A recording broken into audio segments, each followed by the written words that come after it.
Jadi terima kasih Pak Menko, para rekan-rekan pers, hadirin sekalian, rekan-rekan kepala badan dan menteri yang hadir. Assalamualaikum warahmatullahi wabarakatuh. Jadi kalau teringat ini seperti teringat COVID dulu.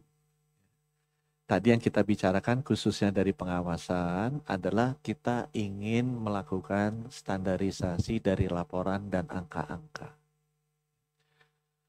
Tadi sudah disetujui bahwa kita akan menggunakan angka sistem laporan yang sekarang sudah terjalin untuk keracunan pangan dari Puskesmas, Dinas Kesehatan, dan Kementerian Kesehatan.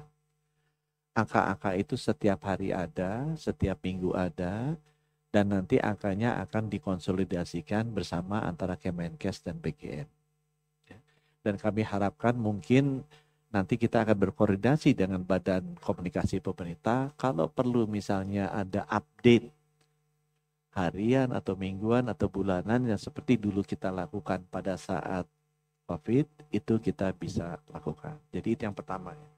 Bahwa dari sisi angka-angka yang terjadi, keracunan yang terjadi, kita sudah sepakat menggunakan sistem yang ada sekarang yang sudah dibangun pelaporannya dari level puskesmas ke atas. Yang nomor dua, kita juga membereskan masalah sertifikasinya. Jadi standar minimum dari SPPG-nya.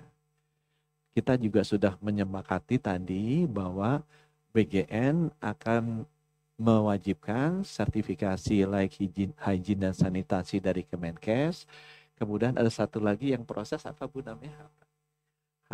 HACCP, yaitu untuk prosesnya terutama terkaitan dengan standar gizi dan manajemen resikonya. Kemudian juga nanti ada sertifikasi dari halal. Nah, ketiga proses sertifikasi ini akan ditambah satu lagi rekognisi dari BPOM. Jadi Kementerian Kesehatan dan BPOM dan BGN nanti akan bekerja sama untuk melakukan sertifikasi. Ini proses standarisasi awal. Minimalnya seperti apa. Kita juga sudah membahas bagaimana ada akselerasi dari sisi masing-masing penerbit sertifikasi agar prosesnya itu bisa cepat, kualitasnya baik, dan tidak ada biaya yang izin yang mahal-mahal. Itu yang kedua ya, mengenai proses sertifikasi. Proses yang ketiga yang paling penting adalah pengawasannya itu sendiri.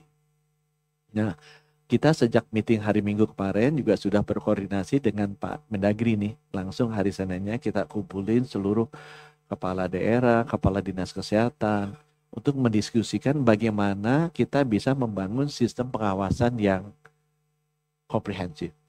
Nah tadi juga sudah setuju di meeting bahwa pengawasan itu secara internal akan dilakukan oleh BGN setiap hari. Kita akan membangun checklist apa saja yang mesti diawasi. Contohnya itu kan ada bahan baku yang kita pakai. Apakah bahannya memang kualitasnya bagus apa tidak? Itu dibicarakan. Tadi Kepala Badan Pangan Nasional bilang ada standar-standarnya untuk mengecek kualitas bahan baku. Tadi juga kita bahas bahwa kualitas air itu sangat penting untuk menentukan apakah nanti makanan yang disajikan itu baik atau tidak. Itu juga nanti akan dilakukan proses pengawasannya on daily basis oleh Badan Gizi Nasional. Nah, peran Kemenkes dan BPOM di sini adalah nanti kita akan melakukan pengawasan eksternal kepada para SPPG ini yang akan kita lakukan seminggu sekali.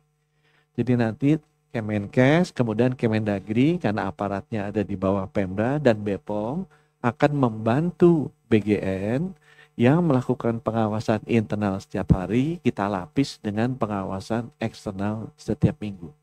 Dibantu dari luar. Ya, itu yang untuk pengawasan. Dan yang terakhir yang kita minta adalah proses pengawasan adalah bagaimana kalau ada dua lagi yang saya ingin sampaikan. Pertama kalau ada kejadian keracunan ya atau KLB kita ngomongnya, kalau dua yang keracunan kan aturannya itu disebut sebagai KLB.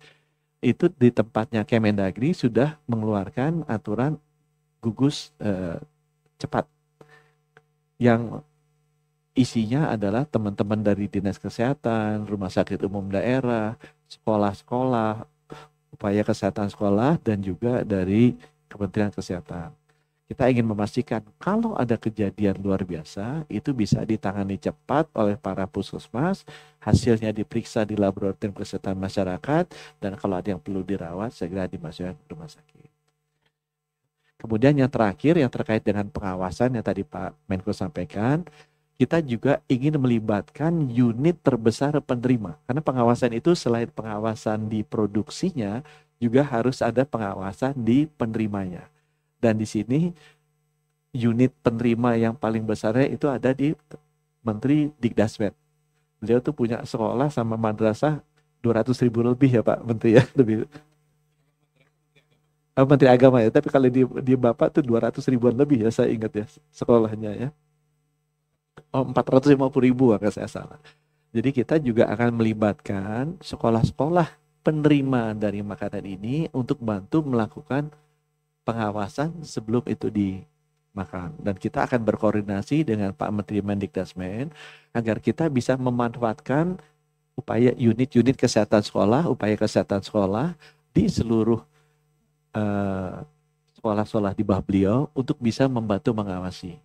Seenggaknya begitu makanya datang kan kita bisa ajarin, dilihatlah warnanya ada yang berubah apa enggak, baunya ada yang aneh apa enggak, fisiknya ada yang lendir-lendiran apa enggak. Nah, pengawasan-pengawasan sederhana itu nanti kita akan kerjasamakan dengan seluruh sekolah-sekolah yang ada di Pak Menteri Mendikdasmen untuk mengurangi risiko keracunan pada saat misalnya makanan ini dibagikan. Di luar itu, kita ada yang pengawasan yang sifatnya lebih memonitor program. Tadi juga sudah disetujui bahwa setiap 6 bulan, para peserta atau penerima manfaat gizinya Pak Dadan ini akan kita ukur tinggi badan dan berat badannya. Dan itu akan masuk by name, by address ke laporan melengkapi data cek kesehatan gratisnya anak-anak sekolah, sehingga kita bisa tahu efektivitas programnya ini seperti apa. Dan setiap tahun sekali, tadi Pak Dadan sudah bantu kami, kita akan melakukan survei gizi nasional. Ya, dulu kan kita lakukan untuk stunting saja, yang setiap tahun. Ini nanti akan ditambah juga untuk di atas 5 tahun khusus untuk anak-anak sekolah.